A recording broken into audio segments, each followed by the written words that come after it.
அனைவருக்கும் வணக்கம்.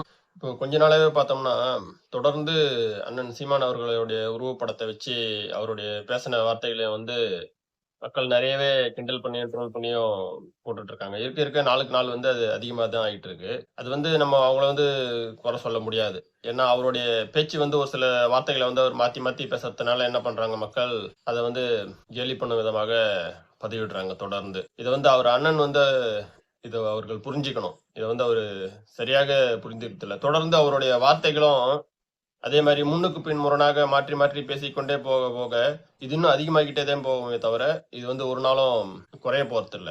அதே சமயம் அண்ணன் சீமான் அவர்கள் என்ன சொல்றாருன்னா, "நான் வந்து முதலமைச்சராக இருந்தால், இதையெல்லாம் செய்வேன்னு" நெறைய சொல்லியிருக்காரு மேடையில. "என்னுடைய திட்டங்கள் இப்படி இருக்கும். நீங்க என்ன செஞ்சீங்க? நீங்க இத செஞ்சீங்க. எதை நானா இருந்தா என்ன செய்வேன் தெரியுமா?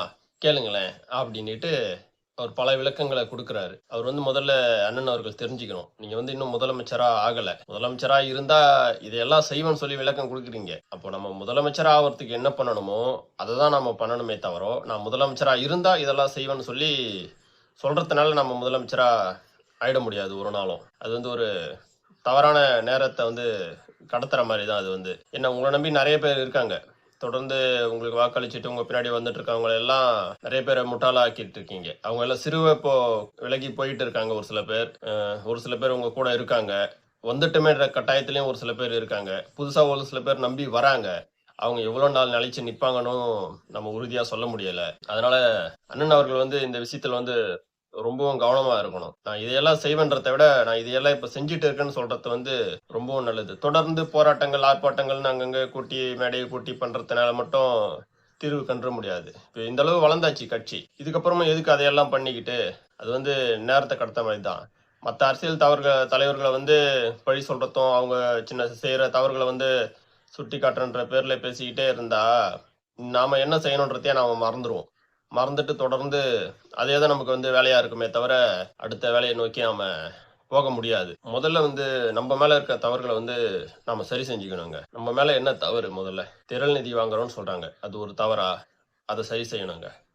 2வது வார்த்தைகள் முன்னுக்கு பின் முரணாக வருது. பொய் பேசுறாருன்னு சொல்றாங்க. அப்ப அத சரி செய்யணுங்க. இது மாரி நம்ம மேல இருக்க தவறுகள வந்து நாம கொஞ்சம் கொஞ்சமா சரி செஞ்சால் மட்டுமே நாம முன்னேற முடியுமே தவிர, மற்றபடி மத்தவங்கள குறை சொல்றதுனால நம்ம முன்னேறவே முடியாதுங்க. இப்ப அவங்க லைவ் டெலிகாஸ்ட் பண்றாங்கன்னா, அவங்க பண்ணட்டுங்க. அது நல்லது தான். அவங்களுடைய இது என்னன்றத அவங்க காமிக்கிறாங்க. அதுல நல்லது நடந்தாலும், கெட்டது நடந்தாலும் அது வந்து மக்களுக்கு தெரியும். சரிங்களா? இப்ப நீங்க என்ன பண்றீங்க அண்ணன் சீமான் அவர்களே? நீங்க என்ன பண்றீங்க? இப்ப நான் முதலமைச்சரா இருந்தா இதெல்லாம் செய்வேன்னு சொல்றீங்கல்ல. இப்ப அதே ஒரு வேள ஒரு நேர்மையான ஒரு சீமான் அவர்கள் இருந்தா என்ன செய்வார்ன்னு நான் சொல்லட்டுமா? ம். இப்ப நம்ம மேல என்ன குற்றச்சாட்டு? திரள் நிதி வாங்குறோன்றது நம்ம மேல இருக்க குற்றச்சாட்டா? சரி. இப்போ ஆமா திரள் நிதி வாங்கி தான் கட்சிய வளர்த்தோம் இவ்வளோ தூரம். இப்ப இனிமே எதுக்கு திரள் நிதின்னு கேட்கிறேன். எதனால இங்க, அங்கன்னு சொல்லி தமிழர்கள் பேர சொல்லி காசு வாங்கிக்கிட்டு, கட்சியில இருக்கவங்க கிட்டயும் காச வாங்கிக்கிட்டு, அவங்க விருப்பப்பட்டு தான் தரேன்னு சொல்றாங்க. ஏன் தராங்க? அது கட்சிக்குள்ள இருக்கவே தானே தராங்க. இல்லன்னா ஏன் தரப்போறாங்க? அப்ப அவங்க தராங்கன்னா, அவங்க கிட்ட வாங்கிட்டு அப்ப அதுக்கு உண்டான இது செய்யணும்ல கரெக்ட்டா? ம். அத வந்து செய்யறது இல்லையே. இப்ப கட்சிய நடத்த உங்களுக்கு காசு தேவ. அதனால திரள் நிதி வாங்குறேன். என் மக்கள் கிட்ட நான் வலிமையும் கேட்கிறேன், பணத்தையும் கேட்கிறேன். அவங்க தான் எனக்கு ஆதரவு குடுக்கணும் அப்படின்றீங்க. எதுக்காக உங்களுக்கு ஆதரவு குடுக்கணும்? நீங்க வந்து சேவை செய்ய வந்தீங்களா? இல்ல இவங்க கிட்ட இருந்தே வாங்கி சாப்பிட வந்தீங்களா நீங்க? எதற்காக வந்தீங்க? இப்போ உங்களுக்கு வந்து ஆ அண்ணன் அவர்கள் தாத்தான்னு சொல்றீங்க. காமராஜர், பெரியார்ன்னு சொல்றீங்க. இவங்கலாம் எவ்வளோ எளிமையா ஆட்சி பண்ணாங்கன்னு சொல்றீங்க. அப்போ நீங்க அவங்கள பத்தி பேசுறீங்கன்னா, நீங்களும் அதே மாரி எளிமையான முறையில நடந்துக்கணும்ல. நீங்க மட்டும் ஆடம்பரமா இருப்பீங்க. மத்தவங்க கிட்ட திரள் நிதி வாங்கினா, அதை வந்து மக்கள் எப்படி ஏத்துப்பாங்க? ம். திரள் நிதி வாங்குங்க. வாங்குனீங்கன்னா, இப்போ இவ்ளோ திரள் நிதி வருது இந்த கட்சிக்கு. இந்த மாசம் இவ்ளோ வந்திருக்கு. இந்த மாசம் இவ்ளோ மக்களுக்காக செலவு செஞ்சிருக்குன்னு சொல்லி உங்களால சொல்ல முடியுமா வெளிப்படையா? இப்போ லைவ் போதுன்றீங்க. இப்போ இதுவெல்லாம் சட்டமன்றத்துல. அப்ப அதே மாரி அதுக்கு நீங்க ஒண்ணு செய்யுங்க. திரள் நிதி மக்கள் தர திரள் நிதிய இவ்ளோ பேர் இவ்ளோ தந்திருக்காங்க. அது வந்து மக்களுக்காக இவ்ளோ செலவு பண்றோம். அப்படின்னு சொல்லி மக்களுக்காக செலவு பண்ணுங்க. மக்கள் கிட்ட இருந்து வர பணத்த, நீங்க மக்களுக்காக செலவு பண்ணுங்க. இங்க மாநாடு போடுறாங்க, மாநாடு போடுறேன்னு சொல்லிட்டு பேனருக்கும், போக்குவரத்து செலவுக்கும், கட்சிக்கு இது பண்றேன்னு சொல்லிட்டு, எல்லாம் மேடைக்கு, பந்தலுக்குன்னு சொல்லிட்டு, காச வந்து வாரி இறைச்சு அங்கங்க 1 மணி நேரம், 1 1/2 மணி நேரம் சவுண்டா கத்திட்டு போனா மட்டும் பிரச்சனைகள் தீர்ந்துருங்களா? மக்கள் கிட்ட இருந்து வர பணத்த, மக்களுக்காக உதவி செய்யுங்க கேட்டு. இப்ப எவ்வளவோ பிரச்சனை இருக்கு. நீங்க எத நோக்கி போராடுறீங்க? தண்ணீர் இலவசம்னு சொல்றீங்க. மருத்துவம் இலவசம்னு சொல்றீங்க. அப்ப அதுக்காக பயன்படுத்துங்க. உங்க கட்சிக்கு இவ்வளவு திரள் நிதி வருதா? அப்ப ஒரு நாளைக்கு எவ்வளவு பேர் விபத்துல மாட்டிக்கிறான்? அப்ப கட்சி பேர சொல்லி வர காச அந்த மருத்துவ செலவுக்கு 4 பேருக்கு குடுங்க. தண்ணீர் இலவசம்னா அங்கங்க தண்ணீர் பந்தல வச்சு தண்ணீர் குடுங்க. உங்க கட்சிக்கு வர திரள் நிதிய என் கட்சிக்கு இவ்வளவு வந்ததுப்பா நம்ம கட்சிக்கு. அத நான் திருப்பி மக்களுக்காக இவ்வளவு செலவு பண்றேன்பா. அப்படின்னு சொல்லி பண்ணுங்க. அப்ப இன்னும் நிதி தரவங்க வந்து இன்னும் அதிகமா தான் ஆவாங்களே தவிர குறையாது. அப்படி வெளிப்படையாவா செஞ்சுட்டு போங்க. எதுக்காக வாங்கி வாங்கி நீங்களே வச்சுக்கிட்டு கார் வாங்கணுன்ற பேர்ல தான் கடைசியில கார் வாங்குறீங்க. ஃப்ளைட் வாங்க போறேன்னு சொல்லியிருக்கீங்க அடுத்து. அப்ப இத வந்து நிறுத்த மாட்டீங்க. இப்படியே தான் போக போகுது. அதாவது ஏமாறுறவன் இருக்க வரைக்கும் ஏமாத்துறவன் இருப்பான்ற மாரி, குடுக்குறவங்க இருக்க வரைக்கும் நீங்க வாங்கி புடுங்க தான் செய்வீங்களே தவிர, அத வந்து ஒரு சரியான முறையில பயன்படுத்த மாட்டீங்க நீங்க. இப்போ பொய் பேசுறாருன்னு உங்க மேல சொல்றாங்கன்னா, அப்போ வார்த்தைகள குறைங்க. வார்த்தைகள நிதானமா, கவனமா நிறுத்தி தெளிவா பேசுங்க. எதுக்காக மத்த தலைவர்கள குற்றச்சாட்டு சொல்லிக்கின்னு? அவங்க பொறுப்புல இருக்காங்கன்னா, அவங்கள பொறுப்புல வச்சது மக்கள். அதே மாரி அவங்க தப்பு பண்ணா, அவங்கள பொறுப்புல இருந்து எடுக்க போறதும் மக்கள் தான். அதனால அத சொல்றதுக்கு நாம பொறுப்புக்காக போராடிட்டு இருக்கோன்றதுனால, நாம அதையே சொல்லிட்டு இருந்தோம்னா, அது நம்மளுடைய வேலை கிடையாது. அதனால அத முதல்ல நிறுத்துங்க. நிறுத்திட்டு நம்முடைய வேலை, நம்முடைய கடமை என்னவோ, அத செஞ்சீங்கன்னா, கண்டிப்பா கட்சி மேல்மேலும் வளரும். ஆனா, இப்போ சொல்றதையெல்லாம் நீங்க கேட்க மாட்டீங்கன்னு எனக்கு நல்லாவே தெரியும். ஆனா ஒரு விஷயத்த நான் சொல்லிர்றேன் பாருங்க. நீங்க தொடர்ந்து இதே போல செஞ்சுட்டு இருந்தீங்கன்னா, நாம் தமிழர் கட்சின்றது இன்னும் கொஞ்ச நாள்ல எந்த நிலைக்கு போகும்ன்றது உங்களுக்கே தெரியும்.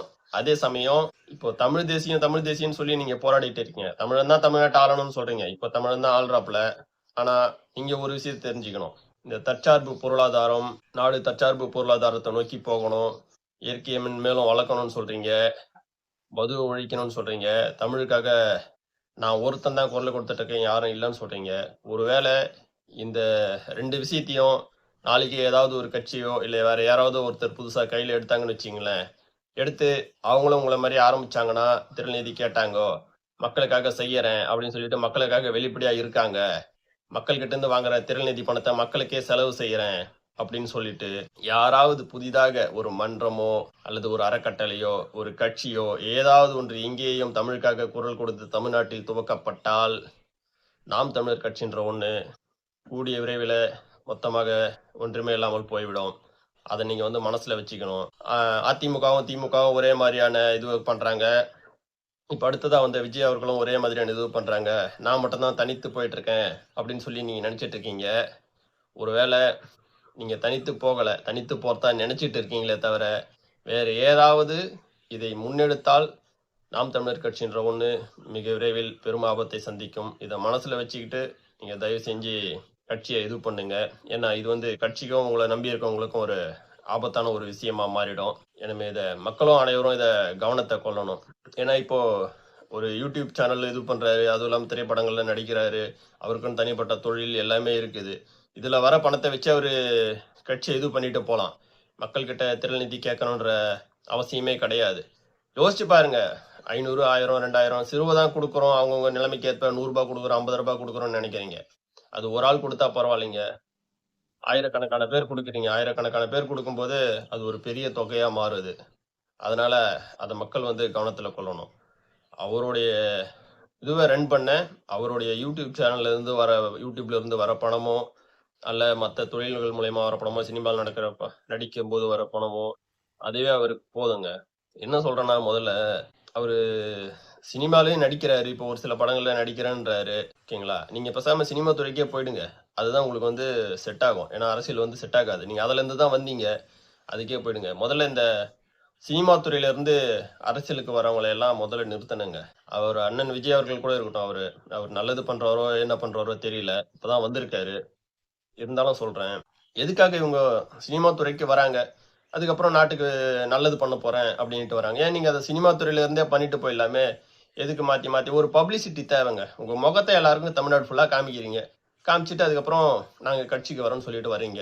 நீங்க இப்படி தொடர்ந்து வந்தீங்கன்னா, அ திரைத்துறையில இருக்கவங்க மட்டுமே வந்து அரசியல் செய்ய முடியுன்ற ஒரு சூழ்நிலைய வந்து உருவாக்கிட்டு வர்றீங்க. ஏழை மக்களுக்கு நல்லது செய்யணும்னா, அது ஏழை மக்கள்ல இருக்கவங்கள முன்னெடுத்து அவங்களே வந்தா மட்டும் தாங்க நல்லது செய்ய முடியும். இந்த திரைத்துறைய சேர்ந்தவங்களால வந்து முழுமையான ஒரு நல்லத வந்து பண்ண முடியாதுங்க. மது ஒழிப்பாக இருக்கட்டும், தற்சார்பு பொருளாதாரத்த எடுத்தா இருக்கட்டும், தமிழுக்காக குரல் கொடுக்கறதா இருக்கட்டும், இத வந்து அண்ணன் சீமான் அவர்களால கூட பண்ண முடியாதுங்க. ஏன்னா, அவரும் ஒரு திரைத்துறைய சேர்ந்தவர் தான்.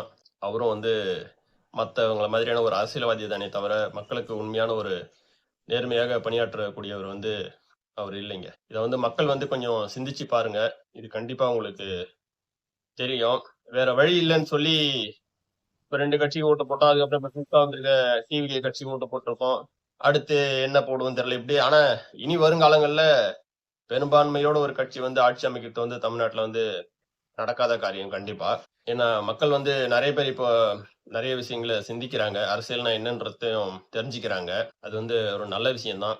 அதே சமயம் இந்த மாரி நேரத்துல வந்து புதிய தலைவர்களும், அரசியல்ல ஈடுபாடு கொண்ட எந்த ஒரு இதுவும் இல்லாம, அதாவது திரைப்படத் துறையிலயோ நெறைய பிரபலங்கள் மாரி முகம் தெரியாத அரசியல் அறிவு மிகவும் அரசியல் அறிவு உள்ளவர்களும், ஒரு நியாயமான, நேர்மையானவங்களும் வந்து இந்த மாரி நேரத்துல வந்து அரசியலுக்கு வரணுங்க.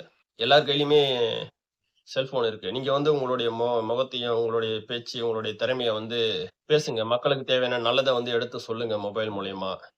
கண்டிப்பா இந்த மாரி நேரத்துல வந்து சிறு சிறு அரசியல் தலைவர்கள் வந்து எல்லாருமே வந்து இளைஞர்களாகட்டும், அரசியல்ல ஈடுபாடு கொண்டவங்கள், அல்ல நான் நேர்மையாக இருப்பேன் அப்படின்னு நினைக்கிறவங்க யாரா இருந்தாலும், இந்த மாரி நேரத்துல, காலகட்டங்கள்ல வந்து அரசியல் துறைக்கு வந்தா, கண்டிப்பா ஒரு நல்ல மாற்றம் வரும்னு நான் நினைக்கிறேன். எனவே அனைவரும் இத வந்து கொஞ்சம் சிந்திச்சு பாருங்க. அனைவருக்கும் நன்றி. வணக்கம்.